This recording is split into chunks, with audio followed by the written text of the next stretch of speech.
Hola, buenas tardes a todos, bienvenidos a una nueva charla.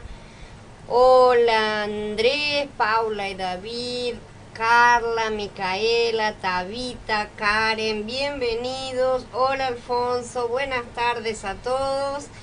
Demos gracias al Padre que nos ha permitido tener una nueva reunión. Hoy vamos a continuar con esta serie de Yahshua es Elohim, sí o no. Y voy a dar una breve explicación, sobre todo para los que no están siguiendo esta serie, las personas que vengan después, que vengan en el futuro y que miren estos videos, ¿no es cierto? La charla de hoy tendría que tener en los capítulos 23 y 24, que van a estar correctamente subidos en el texto, en el site, el tema que vimos ayer en la charla, o sea, el Malach de Yahweh, el nombre, ¿no es cierto? Son cosas que corresponden a las dos series por separado, porque lo hemos visto ayer, que estamos estudiando Shemot, Éxodo, ¿no es cierto?, con el nombre de Yahweh. Entonces se han encimado completamente. Una cosa sería el repaso que hicimos ayer de ese mismo tema, y otra cosa repetirlo 2 días seguidos, ¿no es cierto? Entonces hoy no lo voy a leer, voy a juntar 2 charlas para que el material quede lo suficiente, porque si no la charla quedaría muy corta.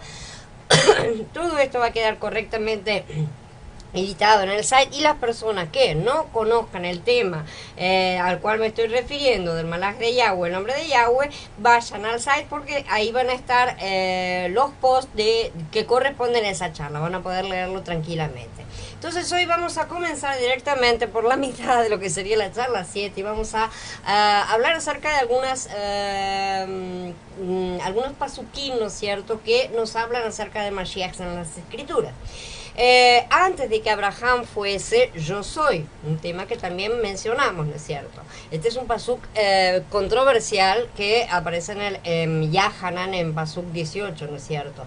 Las variantes textuales realmente han dado origen a varias traducciones, y eso es siempre conflictivo a veces, ¿no es cierto? Por ejemplo, la Reina Valera dice: a Elohim nadie le vio jamás, el unigénito Hijo que está en el seno del Padre, Él le ha dado a conocer. Pero algunos de los manuscritos más antiguos dicen el unigénito Elohim, ¿sí?, en lugar de el unigénito Hijo. Pueden verificar en las versiones de la Biblia de las Américas, la Nácar Columba, la Biblia textual, la interlineal griego-español, la Peshita, por ejemplo, ¿no es cierto? En todas ellas la traducción dice eso. Incluso la palabra que se traduce como unigénito no se refiere tanto al hecho de nacer, o sea, de un único nacido, sino más bien a la condición de único en sí, ¿tá? Genéricamente, o sea, Yahad, Ejad, Yahid. ¿no? O sea, viene de la palabra Ejad. Por lo tanto, la misma palabra se usa para describir a Yitzhak en Bereshit 22, ¿no es cierto?, donde dice: toma ahora a tu hijo, tu único Yitzhak. Es la misma palabra, ¿sí?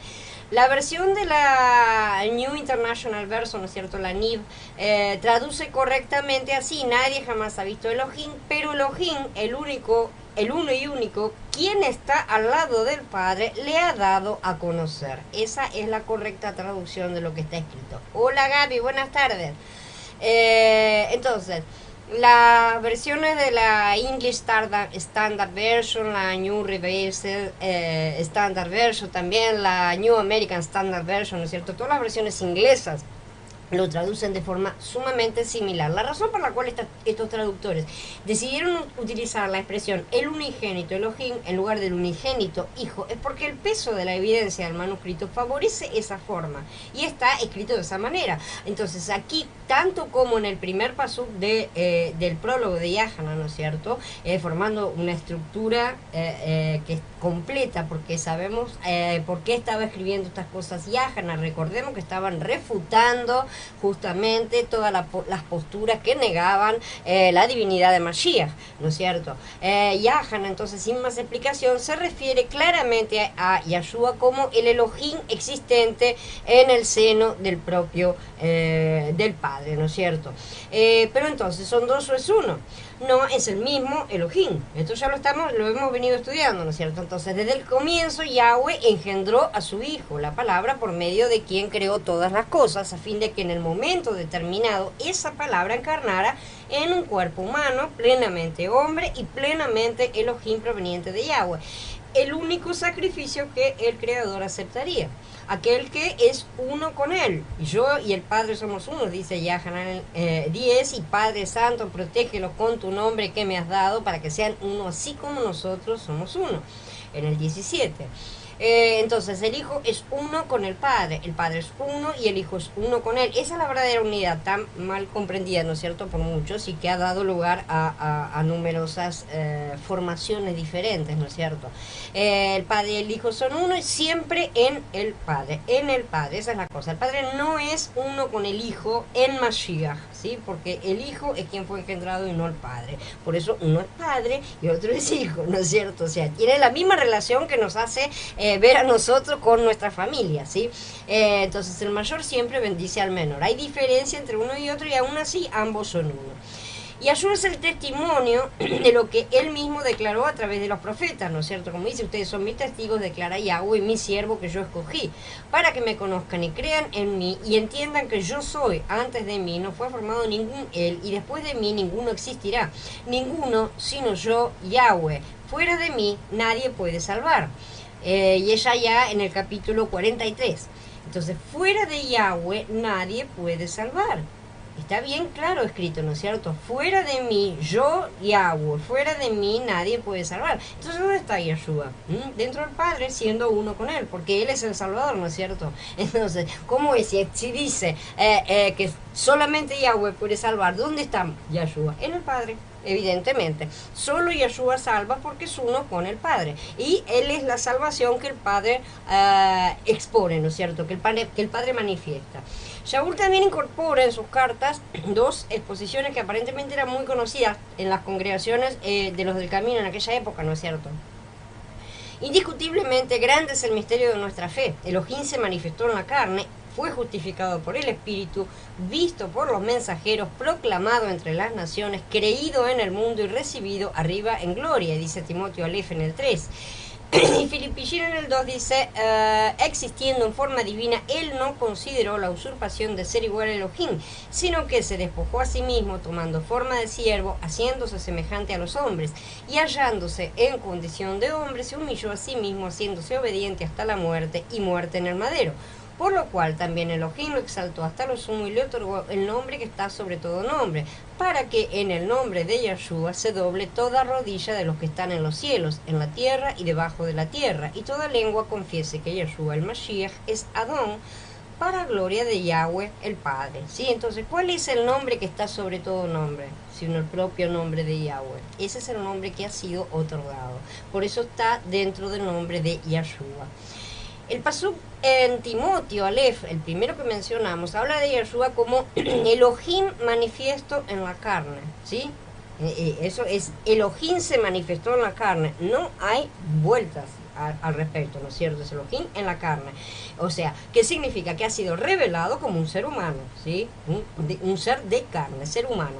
El hecho de que, porque muchos negaban, recordemos, en la parte carnal también, ¿no es cierto? El hecho de que se hable sobre Yahshua como manifestado enfatiza el hecho de que Yahshua existía antes de nacer en Betlehem.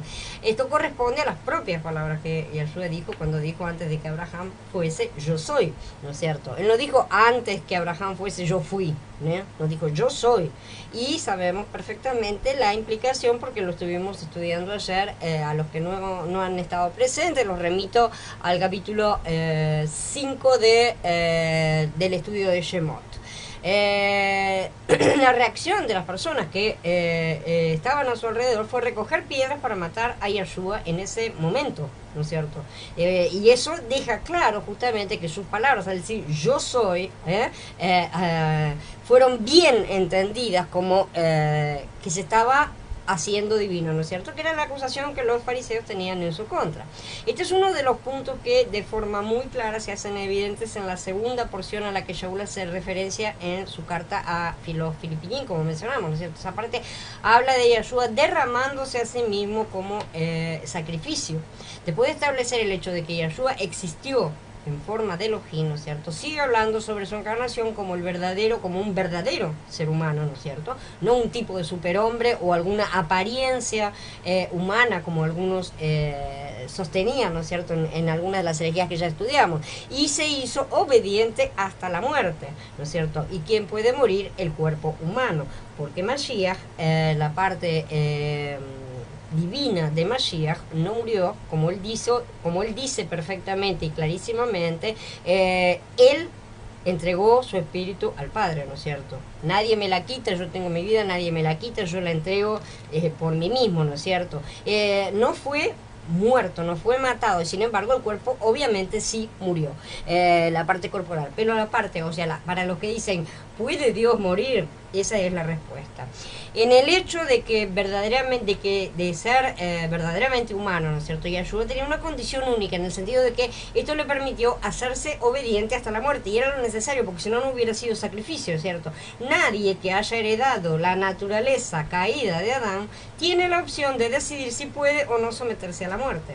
Esa es la realidad, ¿no es cierto? La muerte es inevitable para todos nosotros, como dice Ibrim 9, ¿no es cierto? Ese no fue el caso, perdón, justamente lo contrario, no fue el caso de Yahshua. La muerte no pudo retenerlo. ¿Por qué? Porque Él es el autor de la vida, ¿sí? Todo fue creado a través de Él. Él es Elohim mismo, quien creó a los hombres, Él es la vida. Para Él, el hecho de morir fue, por lo tanto, un acto de su propia soberanía y decisión, ¿no es cierto? Y para eso, obviamente, debía encarnar, porque si no, no hay nada que pueda morir.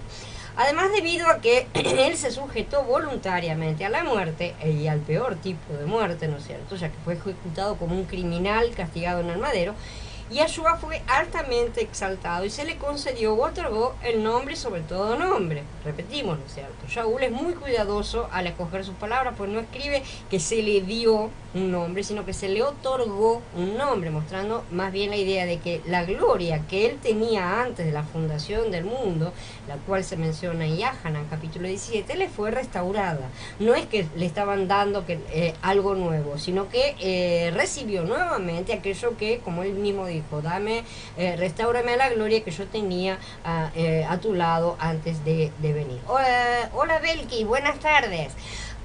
Entonces, Yahshua es eterno, no tiene principio, no era conocido como lo conocemos ahora, que murió, resucitó entre los muertos, ascendió a la diestra del Padre, ¿no es cierto? Y es un testimonio de la redención. Fue a través de su humillación que sería para siempre conocido como el que posee un nombre sobre todo nombre. ¿Cuál es ese nombre, ¿no es cierto?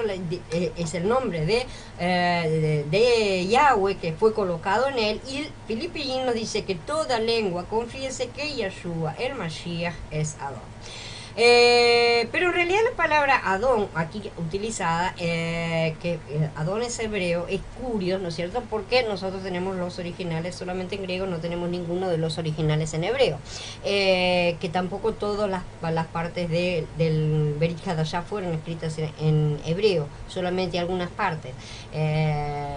Entonces, de cualquier manera lo único que tenemos es griego, así que la palabra que se utiliza acá realmente es curios y puede entenderse simplemente como amo o supremo, ¿no es cierto? Y los judíos creyentes del primer siglo no podían pasar por alto el hecho de que en la Septuaginta, que es la traducción al griego, ¿no es cierto?, del Tanaj, Curios es la palabra griega más utilizada para traducir el nombre Kadosh, ¿no es cierto? De la misma manera que en las versiones castellanas, en español se utiliza la palabra Señor, ¿no es cierto? Lo que utilizaban como Curios era en la Septuaginta para el nombre Yahweh, cuando en los originales aparece literalmente la palabra Yahweh, aparece el tetragramatón, ¿no es cierto? Shalom Belkis. Entonces, no es este el nombre, evidentemente este es el nombre más alto de todos los nombres. Una de las preguntas que muchos se hacen es: ¿por qué en el mal llamado Nuevo Testamento, que es el Berit Hadashah, no aparece el nombre de Elohim y aparece Adón? ¿No es cierto? Justamente curioso. Pues porque se ocultó su nombre y su nombre es Yahweh. ¿Por qué? Porque esta es una costumbre que se desarrolla después del regreso del exilio de los yahuditas, como ya he mencionado. Ellos abandonaron la pronunciación de el nombre, ¿no es cierto? Por causa de, primero, un gran sentimiento de culpa que tuvieron cuando fueron exiliados, y después porque nunca más consiguieron restaurar la relación original, sobre todo porque, bueno, Yahudá continúa aún hoy rechazando a la solución que Yahweh mismo ha propuesto, continúa rechazando. Entonces, en ese sentido, no ha conseguido y no conseguirá de esa manera restaurar esa relación que tiene perdida, y entonces se ha mantenido al margen, como el hijo mayor, ¿no es cierto? Que el hijo pródigo está en la casa comiendo, están todos festejando, y el hijo mayor todavía se niega a entrar. Esa es la posición más o menos de los yahuditas actuales, ¿no es cierto? Entonces, esto de esta manera se cumple la escritura cada vez que mencionamos el nombre Yahshua, porque es Yahshua, ¿no es cierto? Salvación de Yahweh. Y es por este nombre que al Mashiach resucitado y exaltado se lo conoce ahora. Por esta razón, Shaul nos dice que en el nombre de Yahshua se doble toda rodilla de los que están en los cielos y en la tierra y debajo de la tierra.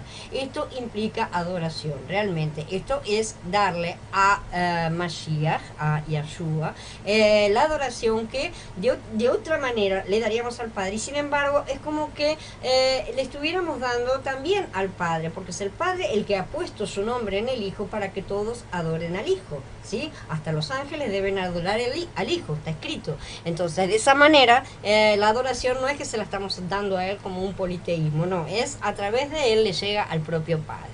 Entonces, Yahshua es digno de ser adorado porque Él es uno, Él es Ejad con el Padre, y lleva el nombre Kadosh, por lo cual entendemos y confesamos que Él plenamente participa de todos los atributos divinos revelados en el nombre Kadosh.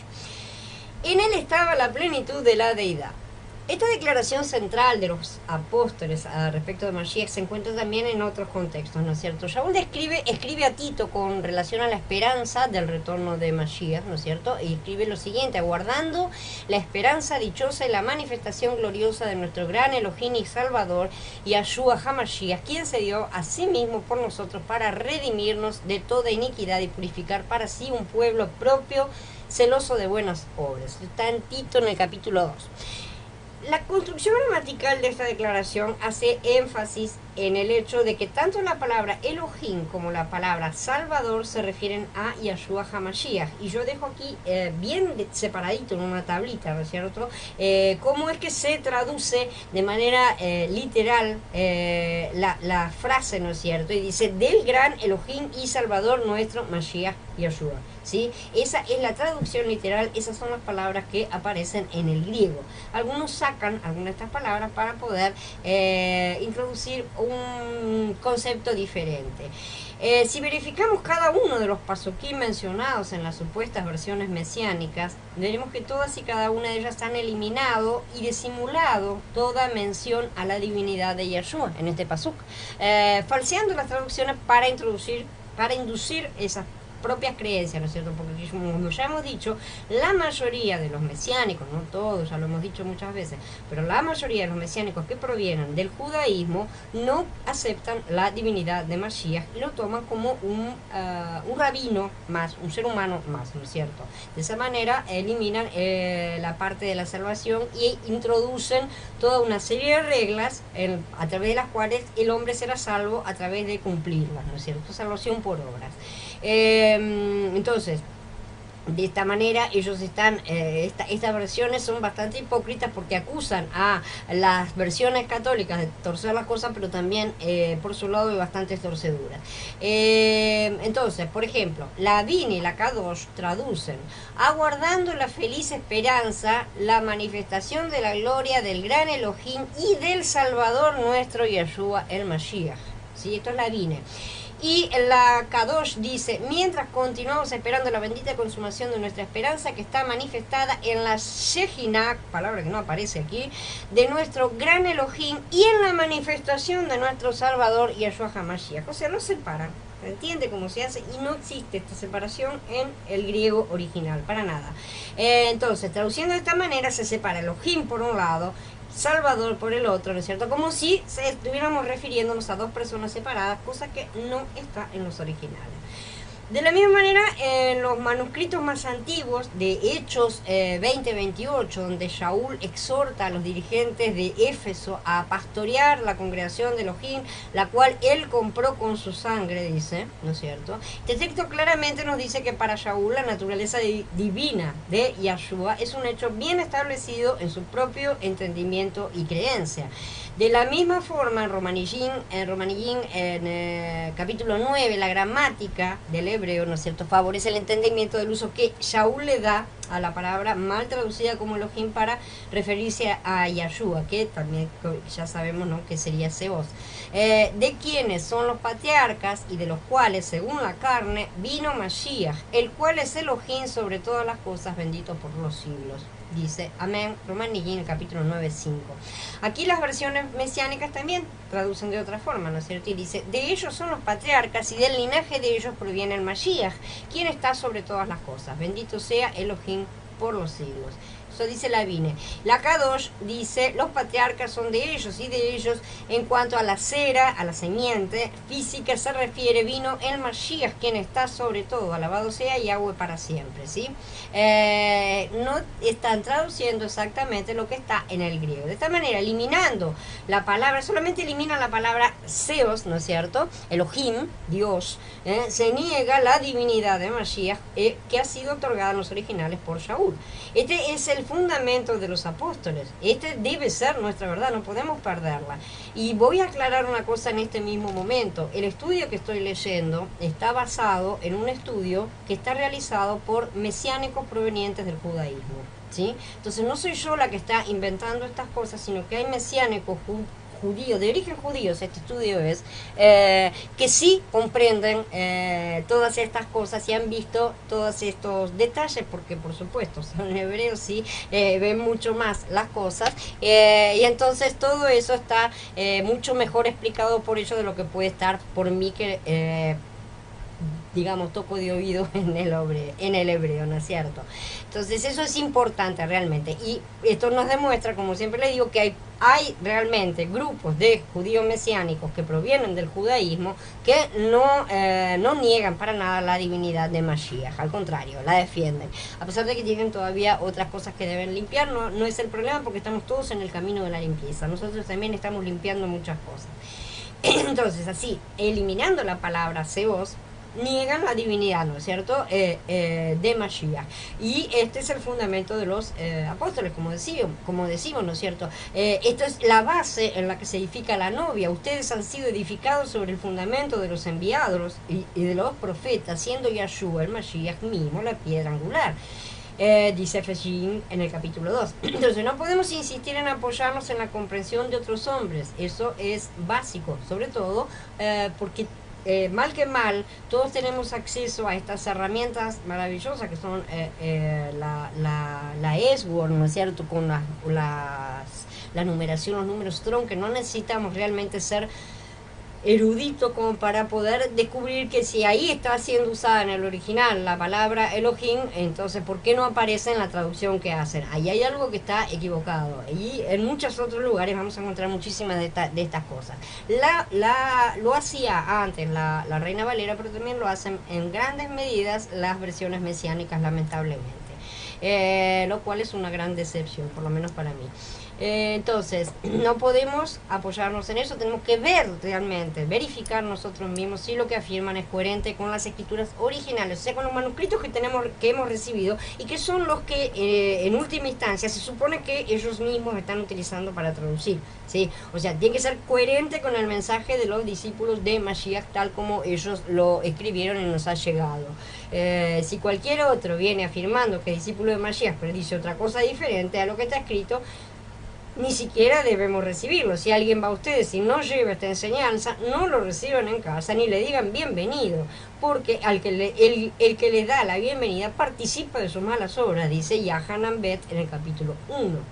En pocas palabras, si aceptamos las escrituras como la palabra inspirada de Yahweh y evitamos usar versiones manipuladoras, dentro de lo posible vamos utilizando cada vez más estas herramientas, como digo, entonces también aceptamos sin reserva la completa deidad de Yahshua HaMashiach, porque está en los originales. Esto no significa que podamos explicar cómo esto es posible, o que podamos describir realmente a fondo, ¿no es cierto? Que podamos tener una comprensión total y absoluta de lo que es esto en nuestras mentes, ¿no es cierto? Y sin embargo, de cualquier manera, es algo que podemos comprender hasta donde es necesario y aceptarlo.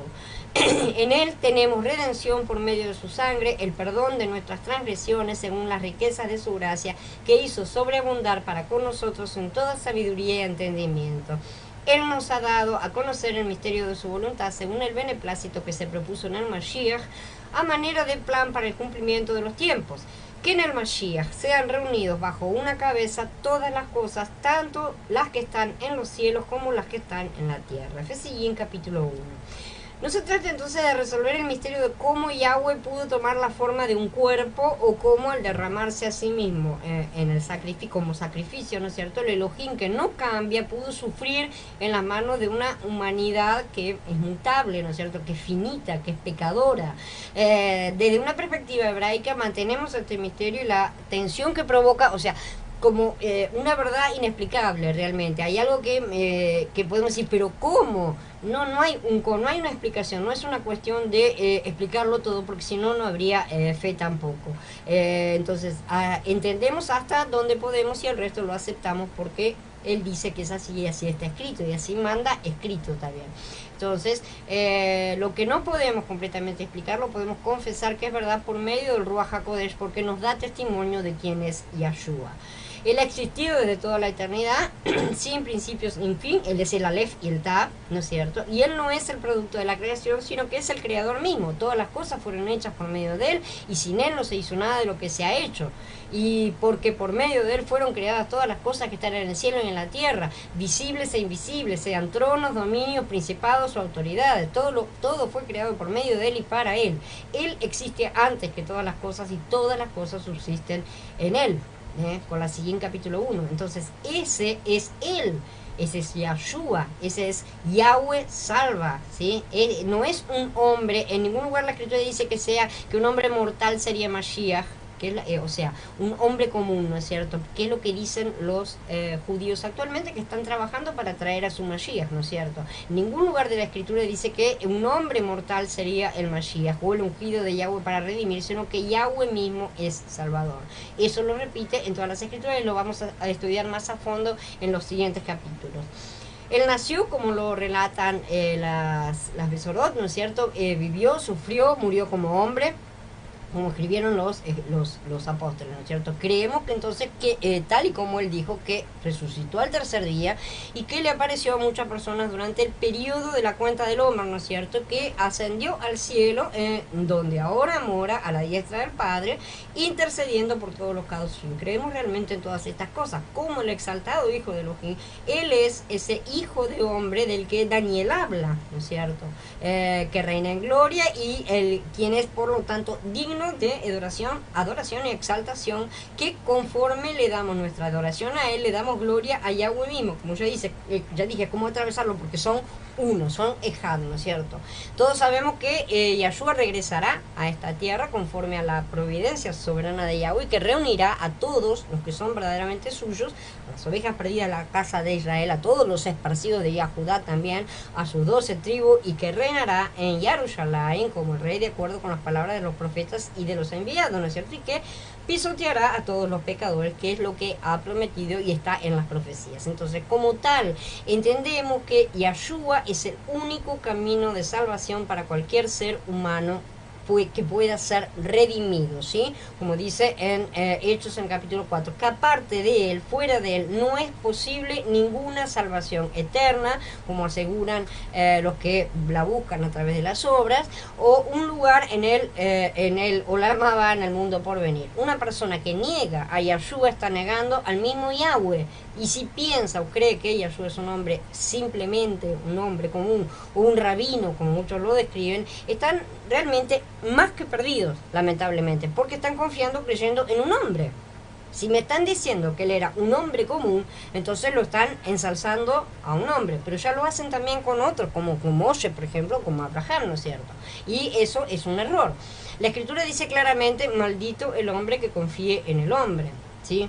Ellos van a alegar que no lo hacen de manera idólatra, pero es exactamente lo mismo que dicen los católicos al respecto de sus santos. Entonces, pensemos nosotros que en lo que están diciendo, ¿sí? La mayoría de las personas que dudan o niegan totalmente que Yahshua es Elohim es porque recibieron una información incorrecta, ¿sí? Generalmente, y ni siquiera han entendido ninguno de estos pasuquín que vimos. Además de ellos hay muchos más que vamos a estar estudiando. El Tanaj habla de un Mashiach redentor, pero no hombre como lo presenta el Talmud, porque esta idea es talmúdica, ¿sí? Un ser humano, de ahí sale la idea actual que están implementando realmente, nacido de padre y madre humanos, como ellos aseguran. Ellos dicen que el Mashiach nacerá de manera normal, como nacemos todos los seres humanos, pero la única condición que se requiere de él es que sea descendiente del rey David, por el lado de la línea de Salomón. Esto lo vamos a estudiar porque es muy importante también que... cuál es el linaje del anticristo. Les dejo aquí citado realmente muchas citas: Yeshayá, Irmeyá, en Shemol Beto, en Ojoshea, Yahezkel dice que tiene que ser de la línea de David, ¿no es cierto? Y que de hecho, ya que nos ponemos a pensar un poco, casualmente Mashiach cumplió, ¿no es cierto? Yahshua lo cumplió. Hay un libro donde dice, con respecto a su surgimiento, el Mashiach no lo sabrá anticipadamente hasta que le sea informado. Un hombre desconocido antes de su manifestación se levantará y los signos y maravillas que sucederán por su intermedio serán la prueba de la autenticidad de sus palabras y linaje. ¿Dice esto la Torá? ¿O es esto son inventos de hombres que van a implementar un falso Mashiach que sabemos que es el anticristo? No lo dice para nada, pero en referencia al anti-Mashiach, su profeta sí lo dice. Y ejerce toda la autoridad de la primera bestia en presencia de ella, y hace que la tierra y sus habitantes adoren a la primera bestia cuya herida mortal se sanó.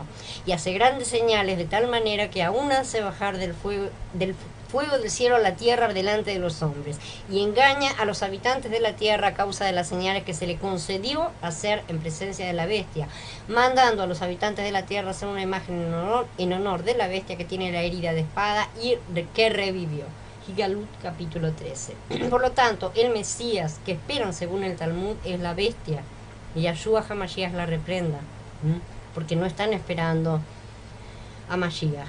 Según ellos, a partir de su nacimiento, su rectitud, del nacimiento del anti-Mashiach, ¿no es cierto?, su Mashiach, su rectitud se irá incrementando continuamente, y en relación a sus actos se hará merecedor de niveles sublimes de perfección espiritual, o sea, va a ir siendo elevado espiritualmente, ¿no es cierto?, una cosa así.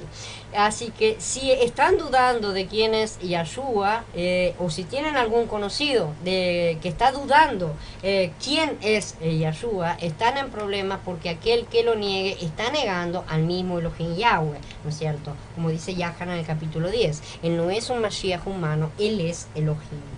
Entonces ahora vamos a dar paso a lo que hubiera sido la siguiente charla, y vamos a empezar justamente con las profecías mesiánicas en el Tanaj. Vamos a estar hablando acerca de cuáles son las cosas que el Mashiach debe cumplir, ¿no es cierto? ¿Qué es lo que dicen las Escrituras que el Mashiach debe hacer, debe cumplir para que podamos explicar estas cosas a los yahuditas, ¿no es cierto? Para que podamos tener una comprensión y que ellos lleguen a tenerlas también. Esto es muy importante, porque ellos están promoviendo, y cada vez con más fuerza, un Mashiach, un Mesías que va a ser humano, y no corresponde al de las Escrituras. Y vamos a ver cómo ellos han torcido muchas cosas. Hola Blanca, buenas tardes. Hola Jorge, bienvenidos a los dos. Entonces, vamos a hablar de las profecías mesiánicas. En lo que respecta a la halajá rabínica, o sea, la tradición judía, ¿no es cierto? Yahshua es un falso profeta, para ellos lo es, que trató de desviar a la nación de Israel para adorar a otros dioses. Es importante entender entonces que el Talmud rabínico trata de eliminar y de todas las formas y muchas, la posibilidad de que Yahshua sea el Mashiach. En el tratado Gittin, en el Talmud, ¿no es cierto?, una fábula fue escrita cientos de años después de Yahshua, ¿no es cierto?, en la que supuestamente Yahshua se conjuró y admitió que era un falso profeta. Escribieron toda una fábula. ¿Cómo se puede ver el peligro de estar escuchando las fábulas de los rabinos? No son las fábulas talmúdicas. Estamos hablando de si queremos sacar textos de un libro que afirma esto acerca, yo tiro todo el libro.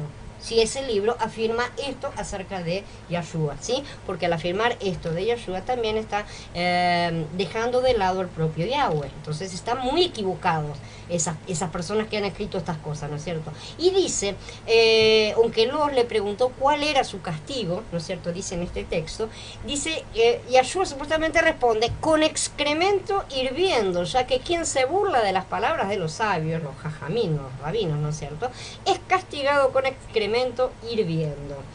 Según el Talmud, entonces, cualquiera que no siga ciegamente las leyes de los rabinos es castigado con excremento hirviendo en el infierno por toda la eternidad. Ese es el castigo y está escrito en el Talmud. Durante muchos siglos antes de la era de la información, las personas no tenían acceso directo a las escrituras, incluso si sabían leer y escribir, y sabemos que esto también fue una situación que pasó el cristianismo, ¿no es cierto? En cambio, tenían que confiar en lo que los líderes religiosos les decían. Sin embargo, en el siglo XXI las puertas de la información están abiertas, ¿no es cierto? A través de las imprentas, por supuesto, a través de internet, de un montón de formas a las cuales podemos tener acceso no solo a una Biblia traducida, sino a los originales, como ya mencioné, el programa Edward, por ejemplo, ¿no es cierto? Entonces, aunque los rabinos intentan prohibir el uso de internet, y esto también está todo basado en los escritos mesiánicos de origen judío que viven actualmente en Israel, ¿sí? Entonces son personas que están completamente al tanto de todas estas cosas realmente. Entonces, durante todo este periodo ellos, por más que traten de prohibir el uso de internet y las demás cosas, existe un poderoso despertar espiritual que está realmente despertando a muchos judíos también, no solamente a Efraín, no solamente a nosotros nos está despertando, allá también hay muchos, y en el mundo también está sucediendo que muchos judíos están realmente despertando, no es que todos están del otro lado, ¿no es cierto? Gloria a él, que también hay muchos judíos que están despertando y están comprendiendo estas cosas. Claro caso de la persona que escribe la base de todo esto. Entonces cientos de judíos, de miles de judíos en todo el mundo, decenas de miles, ¿no es cierto?, se han atrevido realmente a leer, explorar y dejar de lado lo que los rabinos decían para ver si realmente era verdad lo que estaban diciendo, ¿no es cierto? Y ya no creen ciegamente en sus fábulas místicas. Muchos han descubierto que Yahshua es un Mashiach judío. Realmente, cuando fueron a mirar las evidencias escriturales, son abrumadoras y son las que vamos a ir estudiando en esta charla en parte y en las siguientes también. Dado que los rabinos han rechazado al Mashiach, el concepto de Mashiach en el judaísmo moderno ya no se basa en el Tanaj, obviamente, porque si no, todo el mundo descubriría las cosas, ¿no es cierto?, sino en varias tradiciones rabínicas que ellos mismos formularon.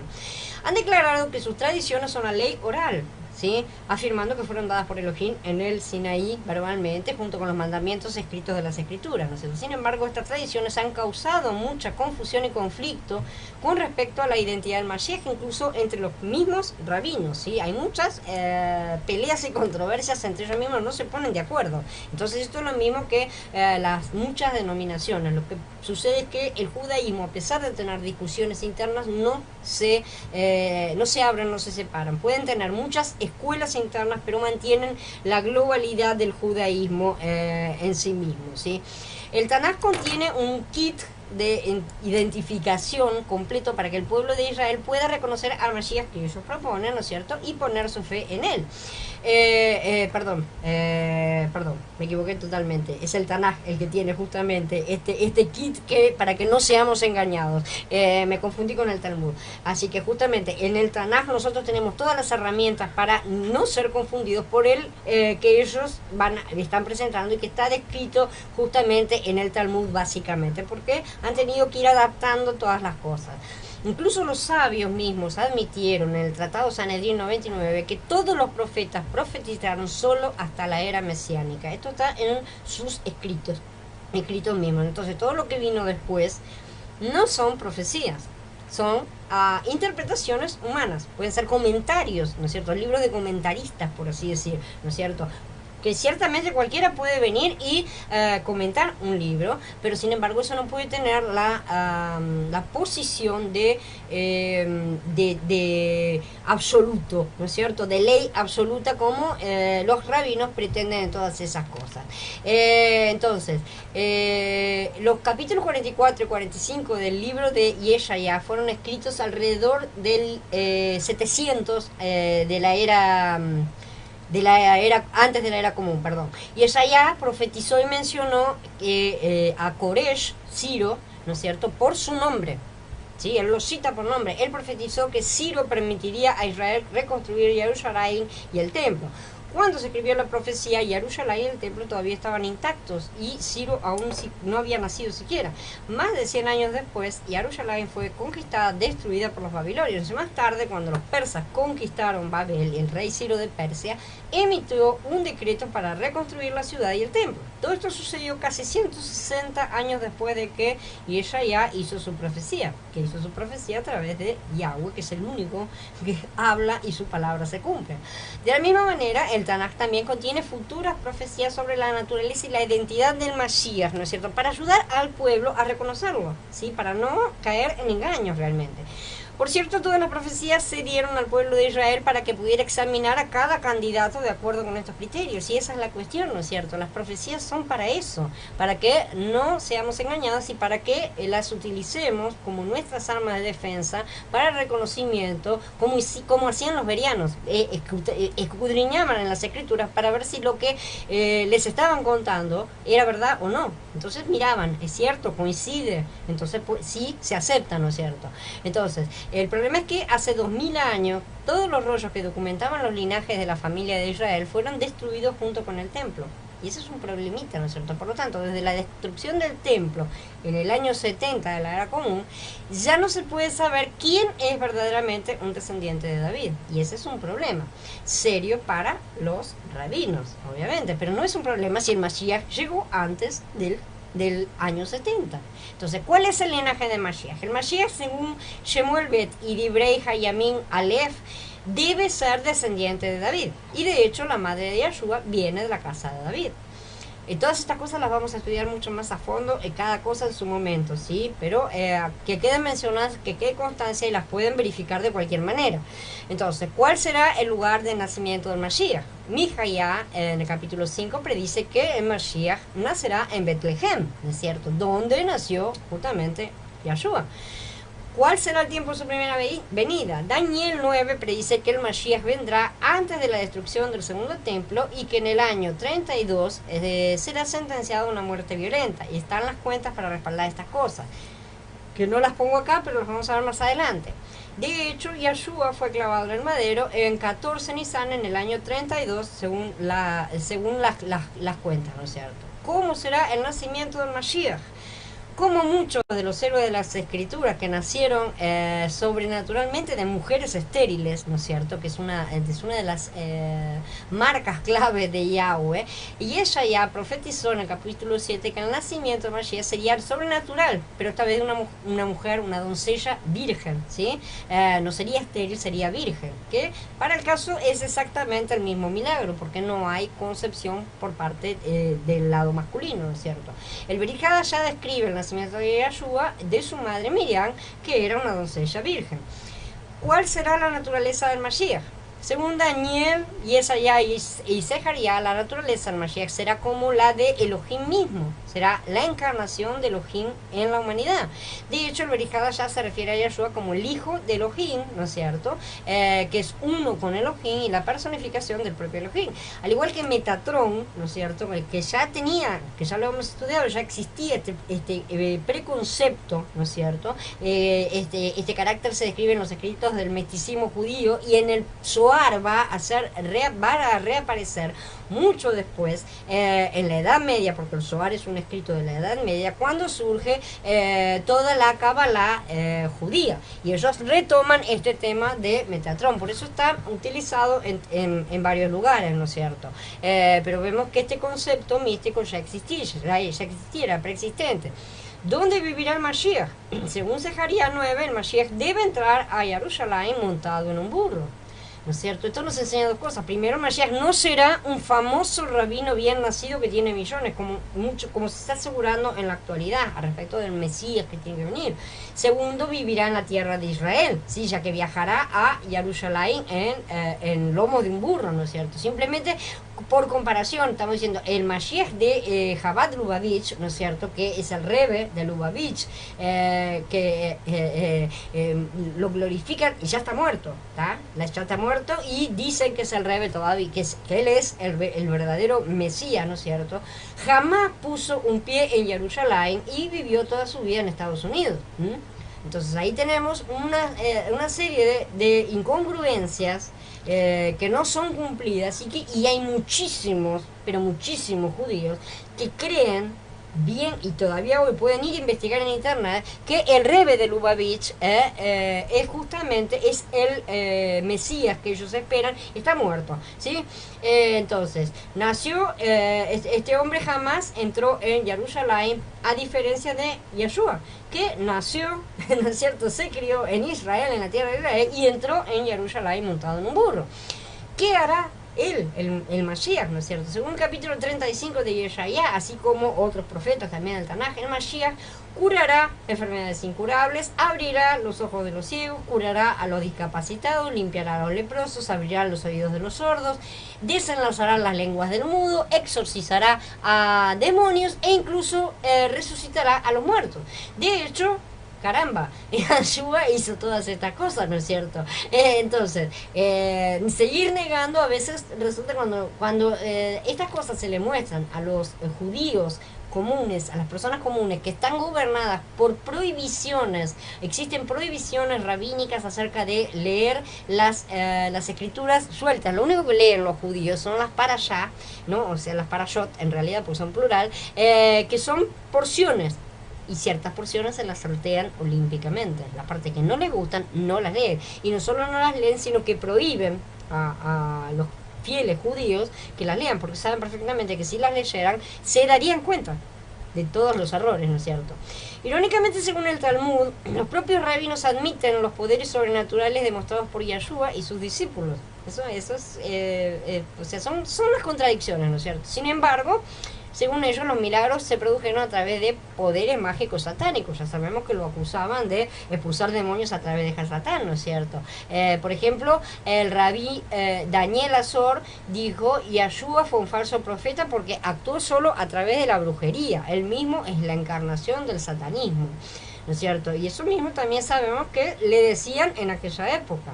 En realidad, incluso durante toda su vida le estuvieron diciendo esas cosas, ¿no es cierto? ¿Y qué hizo Yeshua? Lo refutó simplemente cuando le dijo: todo reino dividido contra sí mismo es asolado, y ninguna ciudad o casa dividida contra sí misma quedará en pie. Y si Hasatán expulsa a Hasatán, él está dividido contra sí mismo. Usen la lógica, ¿no? Más o menos le quiso decir. Entonces, estas cosas se repiten desde ayer y desde hoy. ¿Cuál será la respuesta de Israel y de los gentiles? Esto también fue profetizado por adelantado.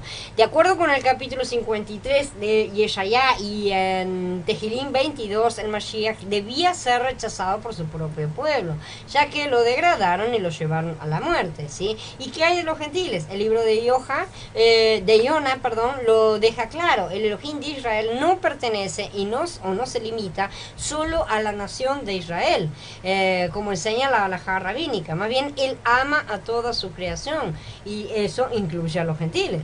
Al igual que los rabinos en la actualidad, el profeta Yona tuvo dificultades en aceptar este mensaje, por eso se rebeló, se escapó y lo tuvieron que casar con pescar literalmente, ¿no es cierto? Meterlo dentro del pez para que obedeciera esta orden, porque lo que él no quería era llevar el mensaje de salvación, porque sabía que era Elohim misericordioso y que si los otros se arrepentían los iba a perdonar, y él no quería que fueran perdonados. Esa fue la postura de Yoná en aquella época, y sigue siendo la postura del judaísmo actual. Entonces, al igual que Elohim le prometió a Abraham que de su simiente vendría una bendición para todos los gentiles, el Mashiach fue realmente la piedra que los constructores rechazaron, como se profetizó en el Tejilín 118, pero la que Elohim escogió para ser la piedra angular, y fue piedra de tropiezo. Yahshua se convirtió en la principal piedra fundamental sobre la cual Elohim construyó y envió la bendición que había prometido a todas las demás naciones del mundo. Desde el tiempo de Yahshua hasta este día, millones de creyentes creen en el Elohim de Abraham, Isaac y Jacob, y a través de Mashiach. ¿Gracias a quién? ¿Gracias a los rabinos? No, a Yahshua, por supuesto. ¿Cómo será su muerte? De acuerdo con el Tejinim 22 y Yeshaya 53 y Zeharia 12, el pueblo de Israel lo traspasará y lo llevará a la muerte por muerte en el madero, sin darse cuenta de que en realidad han traspasado al Mashiach. Pero en su gracia Elohim usará esa acción equivocada para infligir los pecados e infracciones de toda la humanidad sobre su Hijo. Nosotros lo sabemos. De hecho, Yahshua fue clavado en el madero como sacrificio para expiar nuestros pecados. Estos fueron solo algunos de los ejemplos de los cientos de profecías y paralelos. Vamos a estudiar algunas más a fondo, más relevantes, ¿no es cierto?, las más conocidas también, de las escrituras con respecto al carácter, la naturaleza y la identidad del verdadero Mashiach, según las escrituras, ¿sí? Así que esto debería ser suficiente para despertar el apetito de cualquiera y la curiosidad de aquellos que no creen justamente en estas cosas, ¿no es cierto? Pero todo el testimonio de la profecía del Tanaj es algo que todo buscador de la verdad debería pensar seriamente y analizarlo en oración, ¿no es cierto?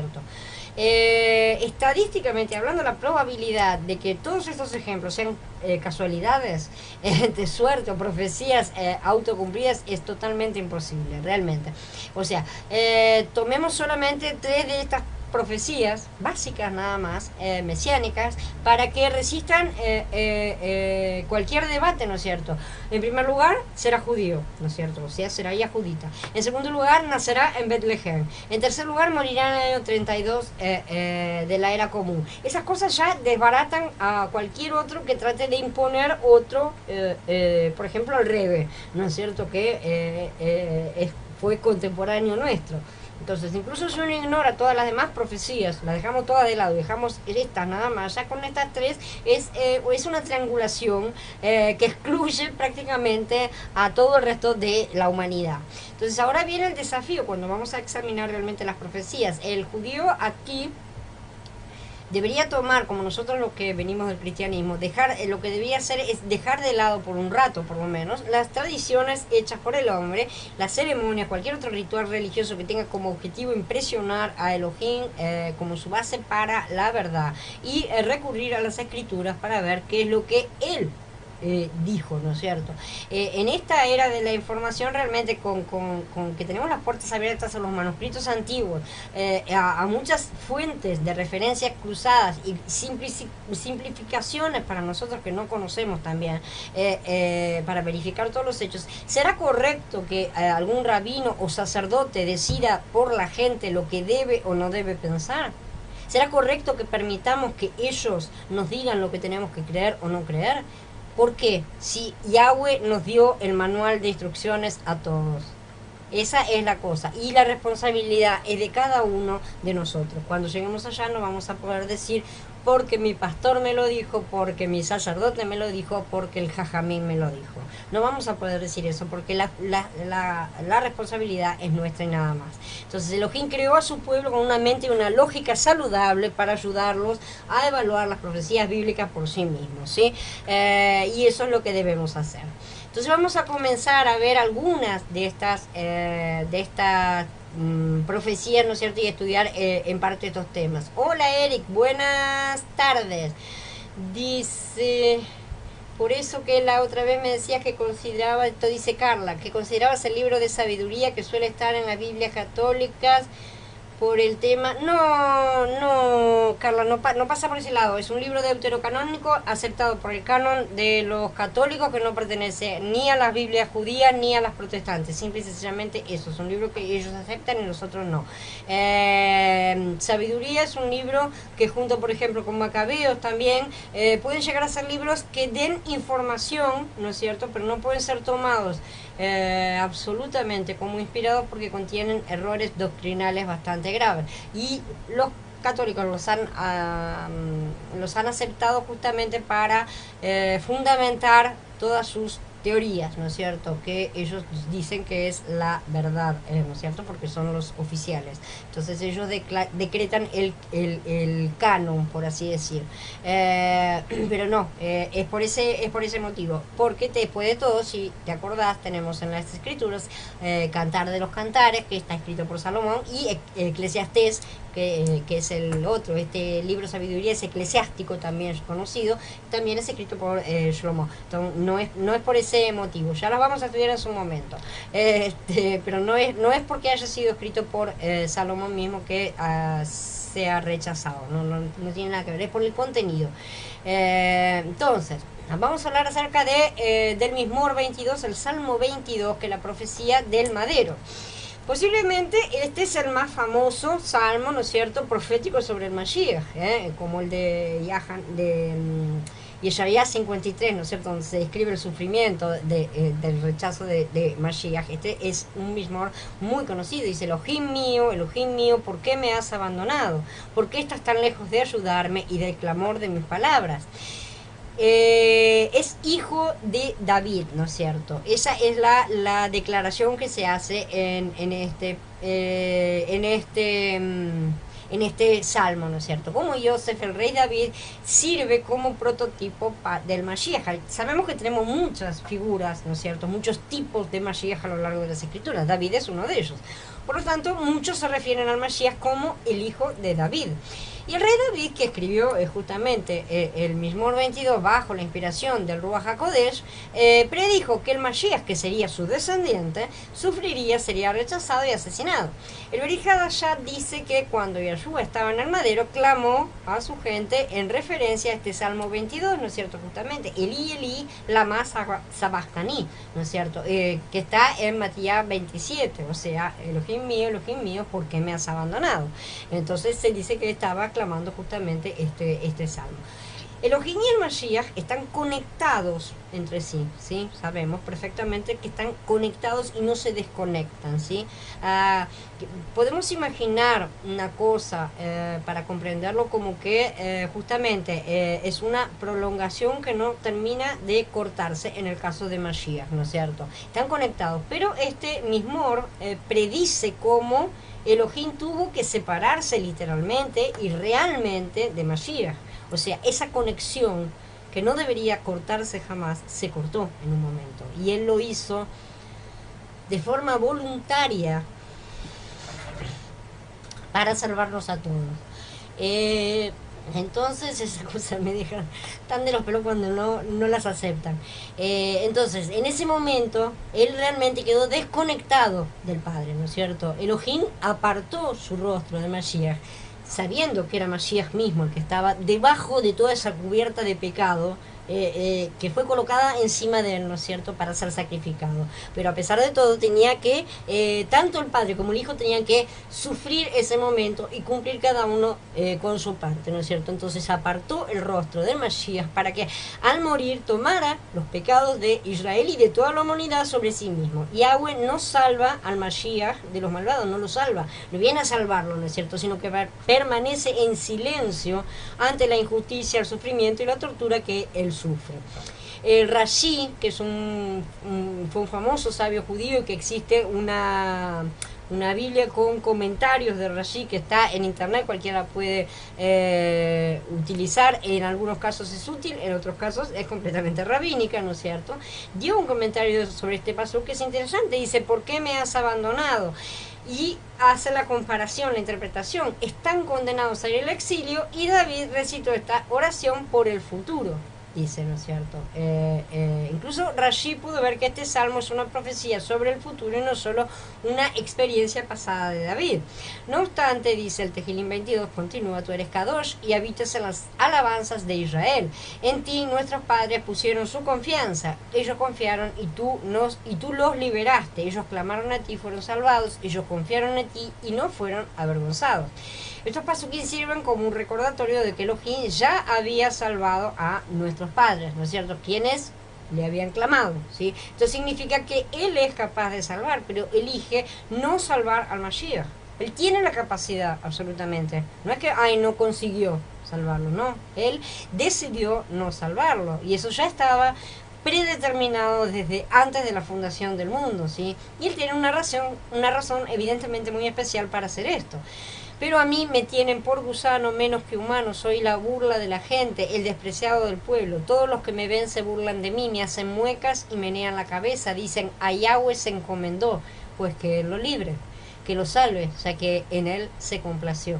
Tehilim 22. ¿Cuántos dicen estas cosas también de los creyentes, ¿no es cierto? Y a veces también lo dicen entre hermanos.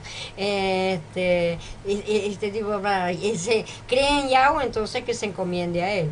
Ahora estos pasuquín describen, utilizando términos similares a los que también se utilizan en Yesayá, ¿no es cierto? 53, que hablan de todo ese sufrimiento, el desprecio y la burla que el Mashiach debería sufrir, ¿no es cierto?, de parte de todos los que lo rodeaban, que simplemente lo vieron como algo dañino de lo que había que deshacerse, ¿sí?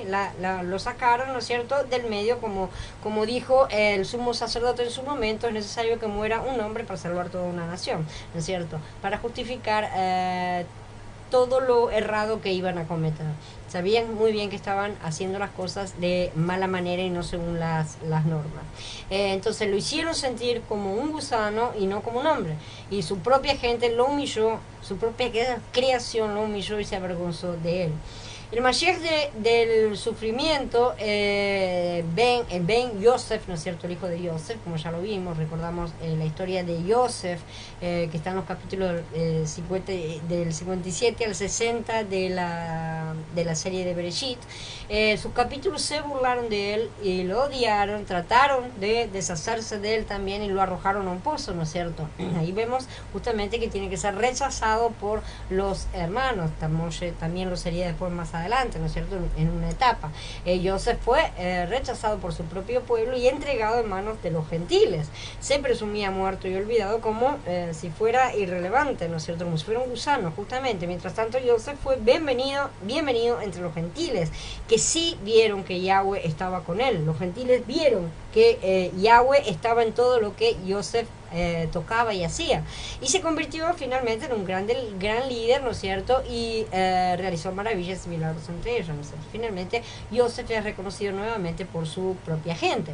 De la misma manera, Yeshua fue humillado y rechazado por el pueblo, nuestro pueblo Israel, ¿no es cierto?, fue entregado a los romanos y dejado por muerto. Más tarde fue recibido por los gentiles, se convirtió en un gran líder importante que realmente él realmente practicó todas las mayores maravillas y milagros, ¿no es cierto? Y un día yo también será bienvenido por todo el pueblo. Gloria a él que lo ha profetizado, ¿no es cierto?, como un hermano perdido hace mucho tiempo. Pero tú fuiste el que del vientre me sacó y en la falda de mi madre me hiciste reposar. Y a ti me encomendaron desde antes de nacer. Desde el vientre de mi madre tú eres mi él. No te alejes de mí, que está cerca la angustia y no hay quien me ayude. Continúa el Tehilim 22. Elohim abandona entonces al Mashiach. La confianza del Mashiach no está en las personas sino en Elohim. No puede colocarlas más en la gente, ¿no es cierto? Nunca la colocó, de hecho, pero ya no puede de ninguna manera siquiera. Su única esperanza es Elohim mismo, y solo ha sido desde el principio. Sin embargo, Elohim no está allí en ese momento, ¿no es cierto?, en su tiempo de angustia. Curiosamente, incluso aquí, como en el resto de las profecías bíblicas sobre el Mashiach, solo se menciona a la madre del Mashiach, ¿no es cierto?, y no se menciona a ningún padre humano. No podía haber ningún otro padre compitiendo, por así decir, apareciendo en esos momentos. Dice, me rodean muchos toros, fuertes toros de Basham me acorralan. Abrieron contra mí su boca como leones violentos y rugientes. Mi vida está menguando, todos mis huesos están dislocados. Mi corazón se me ha vuelto como cera, derritiéndoseme dentro del pecho. Mi vigor se seca como un tiesto, mi lengua se pega a mi paladar y en el polvo de la muerte tú me has puesto. Es interesante ver que existe también un famoso Midrash, esto es un texto judío, ¿no es cierto?, que es Pesikta Rabatí del siglo 8, bastante posterior, que interpreta y pone algunas de las palabras de este salmo en los labios del Mashiach sufriente. O sea que lo relacionan realmente, ¿no es cierto? Y dice, fue debido a la prueba del hijo de David que David lloró. O sea, David no estaba llorando por su prueba, sino por la prueba que iba a sufrir el Mesías, ¿no es cierto?, el hijo de David, diciendo, mi fuerza se seca como un tiesto, mi lengua se pega en mis mandíbulas, me pones en el polvo de la muerte. Esto es un midrash judío, esto lo han comprendido, ¿no es cierto? El midrash entiende que David describió el sufrimiento futuro y la muerte del Mashiach, que sería hijo de David. Las personas malvadas lo rodeaban y los perros, como perros que rodean a su presa, dicen muchos perros, o sea, muchos paganos, los perros son los paganos en las escrituras, me rodean, la asamblea de los perversos me ha acechado alrededor, ellos atravesaron mis manos y mis pies. Ahora, aquí viene la parte interesante, ¿no es cierto? Durante los últimos milenios, realmente, todas las Biblias hebreas dicen, y esto está escrito, nuevamente les recuerdo que la base de estas cosas está escrita por un judío, ¿sí?, que es mesiánico. Dice que todas las Biblias hebreas dicen, como un león son mis manos y mis pies. Eso es lo que dice acá, ¿no es cierto? La asamblea de los perversos me ha acechado alrededor, como un león son mis manos y mis pies. ¿Eso hace algún sentido para alguien? ¿Sí? O sea, como diciendo, mis manos y mis pies son como los de un león. Pero no tiene ningún sentido, ¿cierto?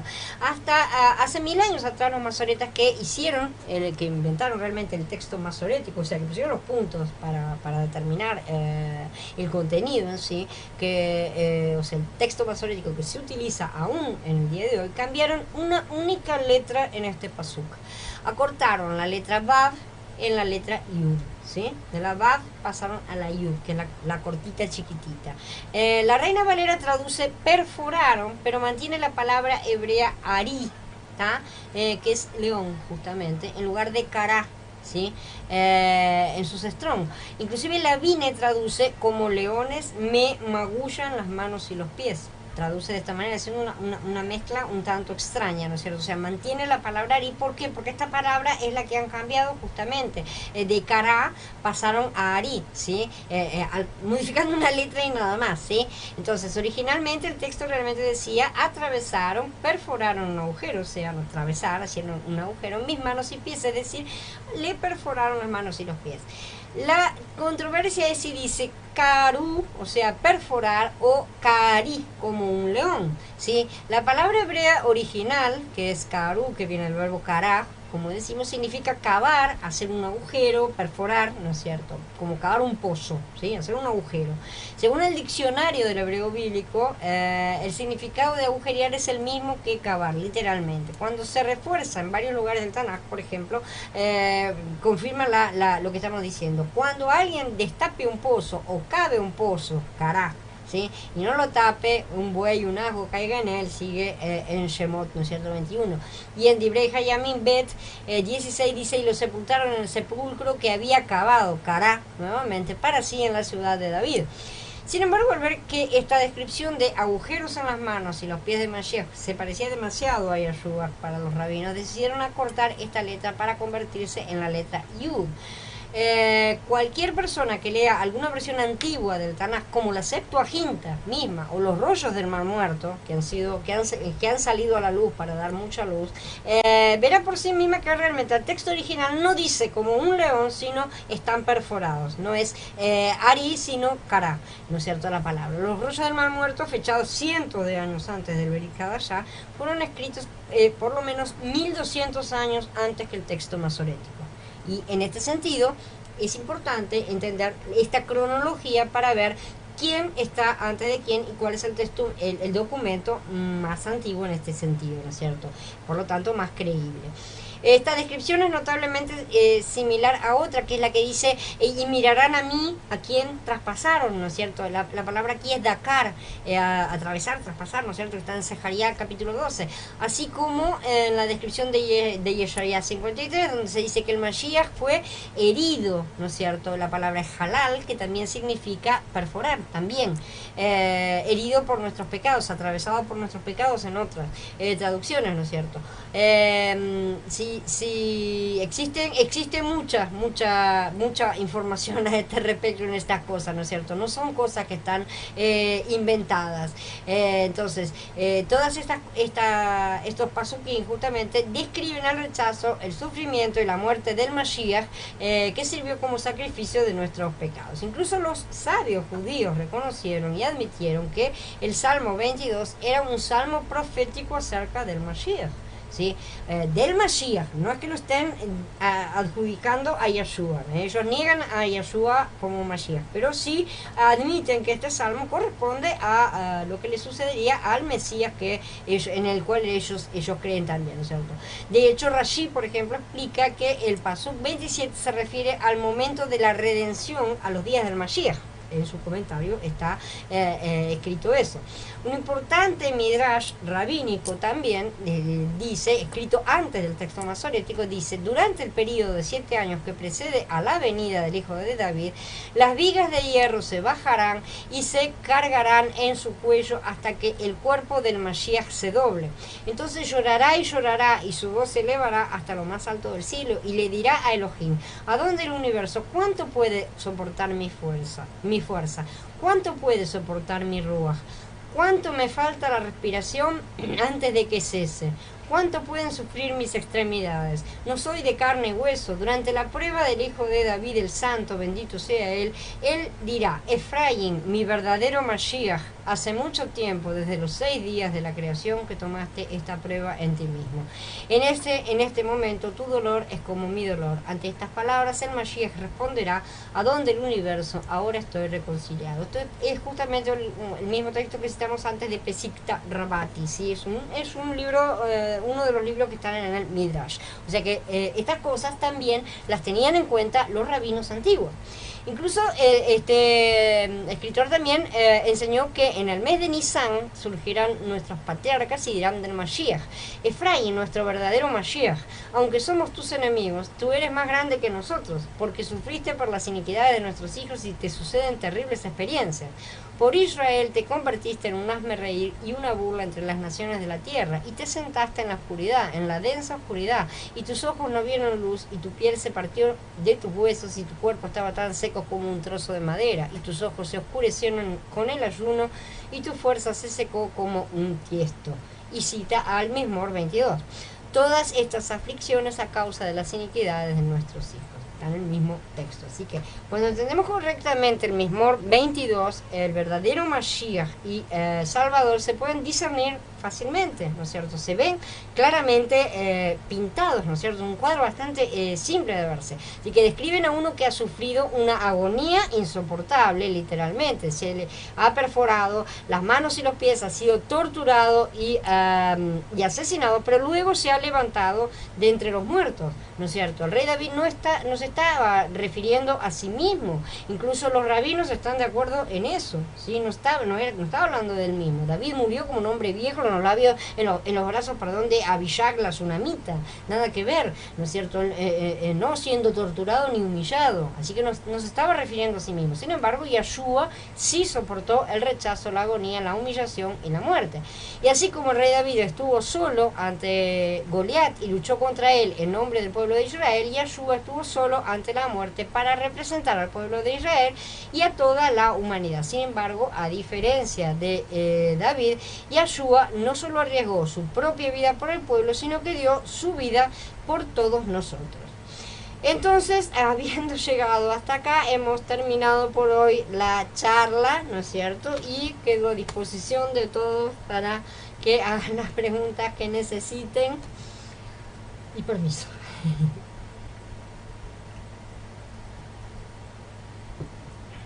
Dice Carla, me pone la piel de gallina eso porque realmente muchas veces la gente no entiende el sacrificio que tuvieron que hacer ambos solo para salvarnos a nosotros que elegimos conocer antes de vivir.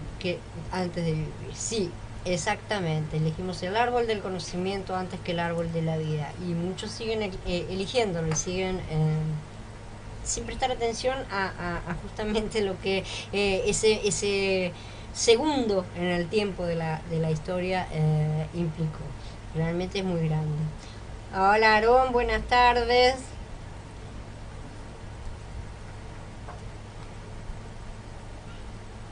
Así que como podemos ver, las escrituras mismas nos están dando la pauta de todas las cosas a través de las cuales nosotros podemos ver, pero y que tenemos que aprender, porque muchos están cayendo, ya lo hemos dicho, son los engaños justamente de los que no creen en la divinidad de Mashiach, y están haciendo caer a muchos que no comprenden esta cosa, muchos cristianos que están cayendo del otro lado, se están pasando al judaísmo directamente, o sea, descreyendo de Mashiach, ¿no es cierto?, de Yeshua, y están perdiendo la salvación, cayendo de la gracia, y de esa manera nosotros podemos llegar a estar explicando por qué están en el error.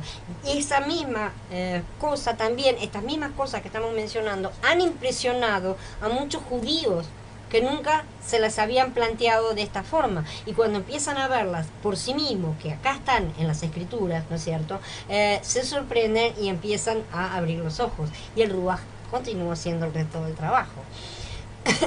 Hola Eduardo, shalom. Las fechas, Gaby, son relativas, ¿tá? Porque cada uno tiene diferentes fechas y porque no hay forma de saber qué calendario se ocupaba cada uno. Y ahí ese es un problema grave, el tema de los calendarios. Además de que ha habido agregados de días para ser acomodados de los calendarios, todo es un lío bastante grande, entonces hay mucha controversia acerca de unos y otros, pero después vamos a ver las cuentas cuando lleguemos al capítulo correspondiente, y lo van a ver. Tengo además en el año 33, eso están haciendo un juego con hasta la Iglesia Católica sabe perfectamente que el año que pusieron, el año 1, no fue el año de nacimiento de Mashiach, ¿sí? Y eso es un juego con la edad que se supone que Mashiach tenía cuando murió, ¿sí? Entonces, dado que hasta la católica reconoce que hay un error y que Mashiach no nació en el año 1, porque los cálculos están mal, es imposible que hubiera muerto en el año 33. Y esos son conocimientos muy, muy viejos, por así decir. Antiguamente sí se decía eso, porque por eso pusieron el año 1, no es cierto, no tuvieron ni la idea de tener un año 0. Pusieron el año 1, es el año donde nació Mashiach, pero después, muchos siglos después, se dieron cuenta de que había muchos errores en esas cosas, en todas esas cuentas. Eso actualmente nadie nadie afirma que Mashiach haya nacido en el año 1. Ni siquiera los católicos, hasta ellos mismos lo reconocen. Dice Eduardo, tengo una pregunta. Según Colosenses, él es la imagen del Dios invisible, el primogénito de toda creación. En este versículo algunos enseñan que Yeshua fue creado.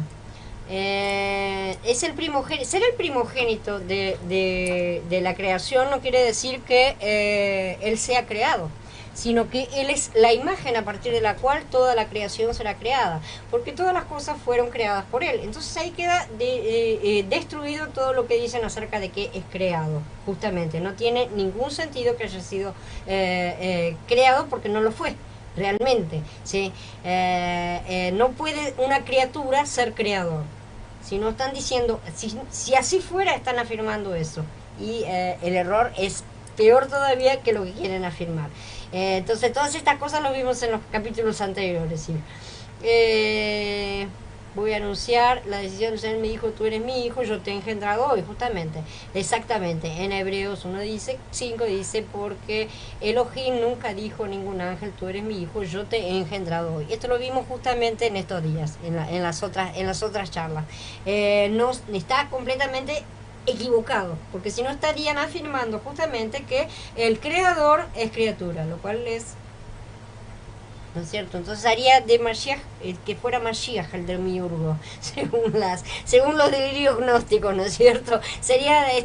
Queda todo mal cuando lo toman. O sea, las mentiras a la larga en algún momento se desarman por sí mismas, se caen por sí mismas, cuando vas uniendo los razonamientos, ¿no es cierto? Y por eso es que también todas las sectas o todas las malas interpretaciones, cuando no se niegan, porque bueno, uno puede llegar a tener un razonamiento errado y llegar a darse cuenta, estaba equivocada, bueno, no, entonces todo se tira a la basura, pero muchos no quieren tirarlo a la basura, quieren seguir con sus mentiras, no les importa realmente, y entonces, ¿qué hacen? Empiezan a retorcer cada vez más todas las cosas para que se ajusten. Y ahí tenemos, por ejemplo, la traducción del Nuevo Mundo, ¿no es cierto?, que es la Biblia de los TJ, ¿no es cierto? Ahí tenemos un montón de cosas, bueno, surgen. Es indispensable que la mentira se rodee cada vez más de mentiras porque no subsiste delante de la verdad, y esa es realmente la verdad. ¿Alguien más tiene alguna pregunta? En las próximas vamos a seguir viendo más posturas. Más posturas justamente contra los más apariciones justamente de lo que es el Mesías en las escrituras, ¿no es cierto? Muchas de las cosas, como estamos ya viendo con que vimos el Salmo 22, muchas de estas cosas los mismos rabinos antiguos las aplicaban, y algunos todavía en algunas partes se las sacan, las entresacan, ¿no es cierto? Porque necesitan relacionar algo con las escrituras como para justificar, ¿no es cierto? Necesitan realmente llevar las escrituras, pero todo en el Talmud no está referido absolutamente, y tienen muchas más teorías. Por eso que la diferencia entre el Mesías de ellos y el Mesías, justamente el Mesías de las escrituras, hay muchas y grandes diferencias. Entonces, si no hay más preguntas, los voy a despedir a todos hasta mañana. Que el Padre nos bendiga a todos, nos siga iluminando en su camino y nos siga dando grandes alimentos para nuestros espíritus. Shalom a todos, hermanos, y hasta mañana.